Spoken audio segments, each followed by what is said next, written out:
بسم الله والحمد لله والصلاة والسلام على رسول الله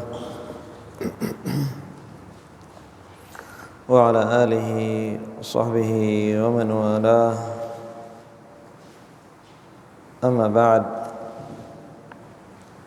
فيقول المؤلف حفظه الله مواصلا في ذكر ما يتعلق بقنوت الوتر، قال: وهل القنوت يكون قبل الركوع أو بعده؟ اختلف أهل العلم رحمهم الله في ذلك، وسبب الاختلاف أنه لم يثبت عن النبي صلى الله عليه وسلم في هذا الباب شيء، كما مر معنا. لم يثبت عن النبي صلى الله عليه وسلم القنوت في الوتر، هذا هو الصحيح، وإنما ثبت عن الصحابة. كان الصحابة رضوان الله عليهم يقنتون، كما ثبت عن عمر وغيره. قال: وقاسه أهل العلم على قنوت النوازل، أي قاسوا قنوت الوتر على قنوت النوازل. قنوت النوازل ثبت عن النبي صلى الله عليه وسلم،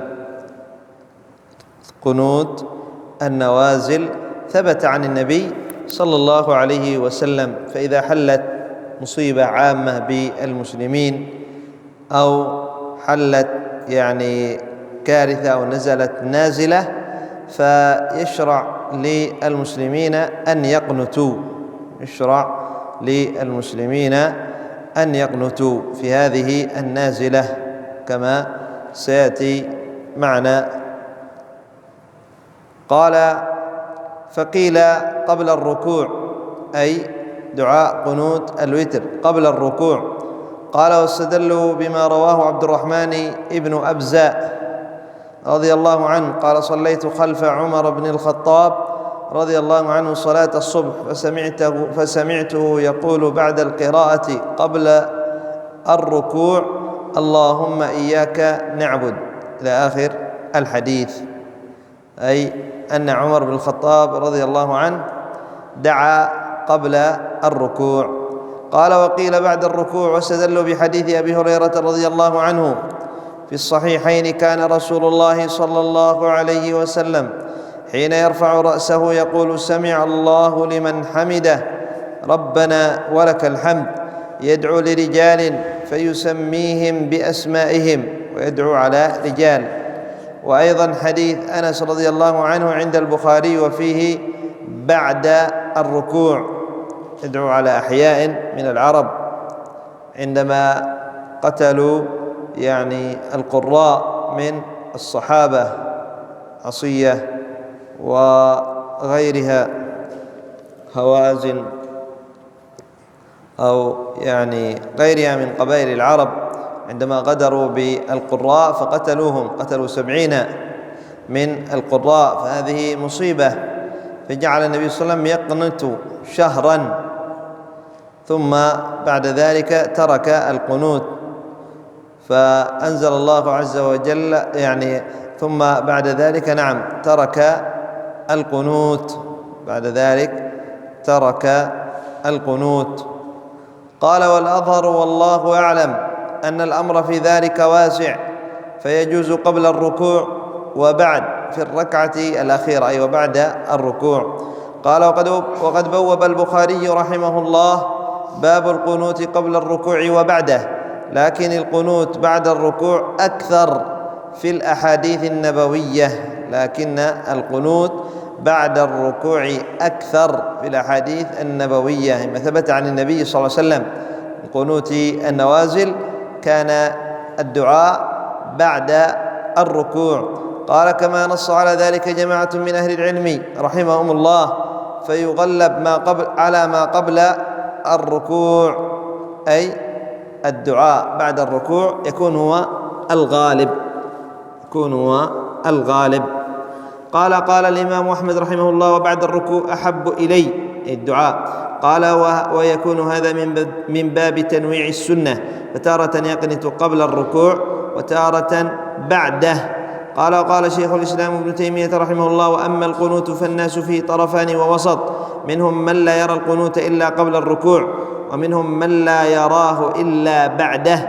قال: وأما فقهاء أهل الحديث كأحمد وغيره فيجوزون كلا الأمرين لمجيء السنة الصحيحة بهما، وإن اختاروا القنوت بعده لأنه أكثر وأقيس، فإن سماع الدعاء مناسب لقول العبد: سمع الله لمن حمده، فإنه يشرع الثناء على الله قبل دعائه، كما دلت فاتحة الكتاب على ذلك، أولها ثناء وآخرها دعاء. سيأتي معنى هذا، يعني أنه يشرع قبل الدعاء، عند الشروع في الدعاء، أولا الثناء على الله عز وجل، الثناء على الله عز وجل، فيقول الدعاء مناسب شيخ الإسلام ابن تيمية رحمه الله مناسب بعد الركوع، لأن العبد عندما يقوم من الركوع يقول: سمع الله لمن حمده، يثني على الله، ثم بعد ذلك يدعو. قال: كما دلت فاتحة الكتاب على ذلك، أي على أنه قبل الدعاء الثناء على الله، يكون الثناء على الله. فالفاتحة: الحمد لله رب العالمين الرحمن الرحيم، حمدني عبدي، أثنى علي عبدي، مجدني عبدي. ثم بعد ذلك: اهدنا الصراط المستقيم صراط الذين. الأول شيء التمجيد والثناء على الله عز وجل، إذن مسألة القنوت قبل الركوع وبعد الركوع الأمر في ذلك واسع، لكن الأكثر والأغلب أن يكون الدعاء بعد الركوع، وهو الأفضل وهو المناسب. وإذا دعا قبل الركوع لا بأس، لأن ذلك ثبت عن عمر رضي الله عنه وأرضاه، وهذا مما لا مجال للاجتهاد والرأي فيه. قد قال النبي صلى الله عليه وسلم: عليكم بسنتي وسنة الخلفاء الراشدين المهديين. قال: مسألة: هل يرفع يديه في قنوت الوتر؟ الصحيح أنه يرفع يديه، وبه قال جمهور العلماء رحمهم الله، لثبوت ذلك عن عمر رضي الله عنه، كما عند البيهقي وصححه. وقال البيهقي رحمه الله: إن عددا من الصحابة رفعوا أيديهم في القنوت، أي يرفع يديه، يشرع له عند دعاء القنوت أن يرفع يديه الإمام والمأموم، وكذلك المنفرد إذا صلى لوحده. قال: مسألة: بأي شيء يبدأ قنوته في الوتر؟ قيل أنه يبدأ بالدعاء الذي علمه النبي صلى الله عليه وسلم الحسن: اللهم اهدني فيمن هديت، واستدلوا بحديث الحسن رضي الله عنه السابق، وتقدم أن الحديث صحيح بدون ذكر قنوت الوتر. وأيضا لو صحت هذه اللفظة فليس في الحديث استحباب ابتداء قنوت الوتر بدعاء الحسن رضي الله عنه وأرضاه. بماذا يبدأ في دعاء قنوت الوتر؟ قلنا ومر معنا أنه في مسألة الدعاء ينبغي أن يبدأ العبد بتحميد ربه والثناء عليه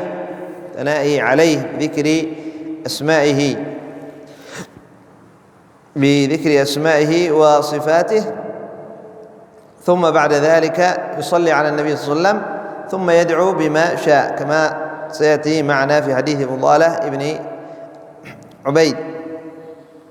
هذا في الدعاء، أن العبد يبدأ أولا بالثناء على الله بحمد الله، الله يقول: اللهم أنت الله لا إله إلا أنت الأحد الصمد الذي لم يلد ولم يولد ولم يكن له كفوا أحد، يا رب يا رب يا رب، يا من تولج الليل في النهار وتولج النهار في الليل، وتخرج الحي من الميت وتخرج الميت من الحي، وترزق من تشاء بغير حساب، يا ذا الجلال والإكرام، يا ذا العزة والجبروت والملكوت والكبرياء والعظمة. يثني على الله بذكر أسمائه وصفاته، ثم بعد ذلك يصلي على النبي صلى الله عليه وسلم: اللهم صل على محمد وعلى آله. سيأتي بالصلاة الإبراهيمية، ما صليت على إبراهيم وعلى آل إبراهيم إنك حميد مجيد. اللهم بارك على محمد وعلى آل محمد كما باركت على إبراهيم وعلى آل إبراهيم إنك حميد مجيد. ثم يسأل الله، ثم يدعو: اللهم اغفر لي، اللهم ارحمني، اللهم اهدني، اللهم اهد ضال المسلمين، اللهم اجمع كلمة المسلمين على الحق المبين. ويدعو أفضل الأدعية ما ثبت عن النبي صلى الله عليه وسلم: اللهم يا مقلب القلوب ثبت قلبي على دينك، اللهم اهدني وسددني، اللهم اهدني، اللهم إني أسألك الهدى والسداد، اللهم عافني في بدني، في سمعي وفي بصري، اللهم أصلح لي شأني كله ولا تكلني إلى نفسي طرفة عين، اللهم إني أسألك من الخير كله عاجله وآجله ما علمت منه وما لم أعلم، وأعوذ بك من شر كل عاجله وآجله ما علمت منه وما لم أعلم. اللهم إني أسألك من خير ما سألك به عبدك ونبيك محمد صلى الله عليه وسلم، وأعوذ بك من شر ما استعاذ منه عبدك ونبيك محمد صلى الله عليه وسلم. اللهم إني أسألك الجنة ما قرب إليها من قول وعمل، وأعوذ بك من النار ما قرب إليها من قول وعمل. اللهم إني أعوذ بك من البرص والجنون والجذام ومن سيء الأسقام، وغير ذلك من الأدعية التي ثبتت عن النبي صلى الله عليه وسلم.